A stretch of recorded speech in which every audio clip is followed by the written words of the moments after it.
Welcome po sa Panlasang Ameripina, mga kaibigan, para hindi po masayang yung ating puti na itlog kasi gumawa pa ako ng leche plan. Gagawa pa ako ng puto gamit ang white egg. Ayan. 3 cups po ng cake flour.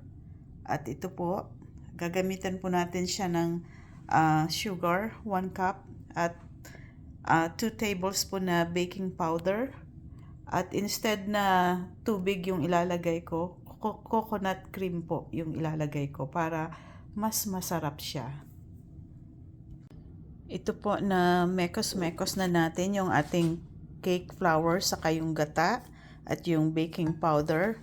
Ngayon naman po gagawin natin yung ating merengue. Ito po yung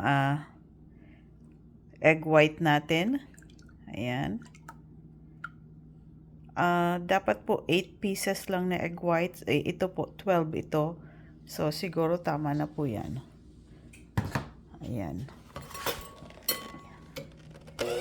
I-mix po natin yan hanggang mag-fluffy.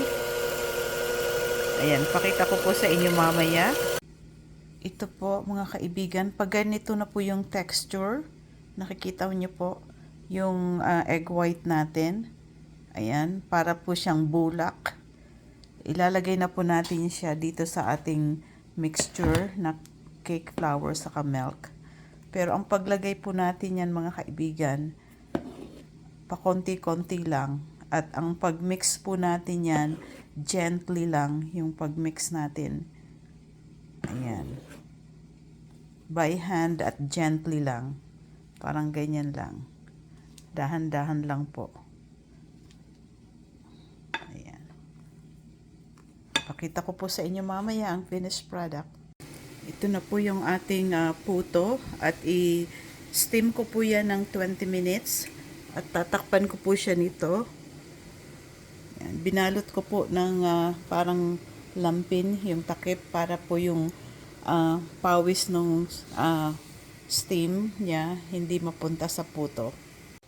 Yung kalahati po ng mixture natin, gagawin po nating ubi flavor. Lalagyan po natin ito, yung McCormick na ubi ang flavor. Siguro po mga 1 teaspoon. Ayan.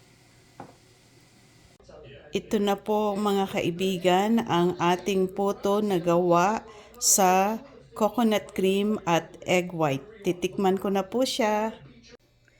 Mga kaibigan, ito na po yung ating puto na gawa sa coconut cream at egg whites. At titikman ko na po siya.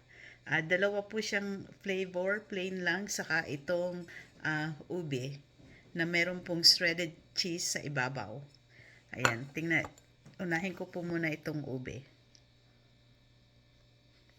Lambot po niya mga kaibigan ng texture niya at napaka-creamy.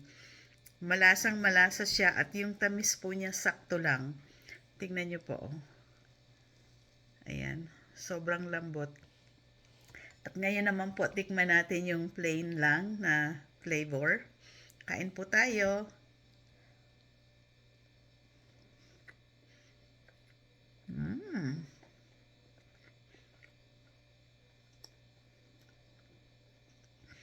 Masarap din po siya.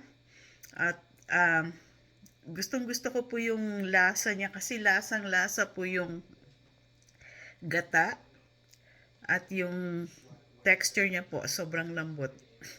I-try niyo po ito mga kaibigan sa Pasko, ihanda niyo po ito at napakasarap po. Ang ginawa ko po pala ay in-steam ko po siya ng medium heat for 10 minutes lang. Kailangan po medium heat lang. Kasi pag nasobrahan po yung kulo, nadideform po yung puto. Yun po yung nangyayari doon sa una kong sinalang. At sobrang sarap po.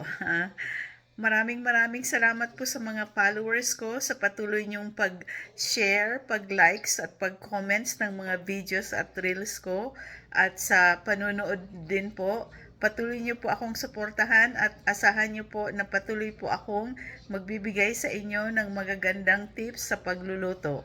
At subukan niyo po itong puto na gawa sa coconut cream, at sa egg white. Maraming maraming salamat po. Abangan niyo po ang muling paglipad ni Darna. Merry Christmas po. Bye-bye!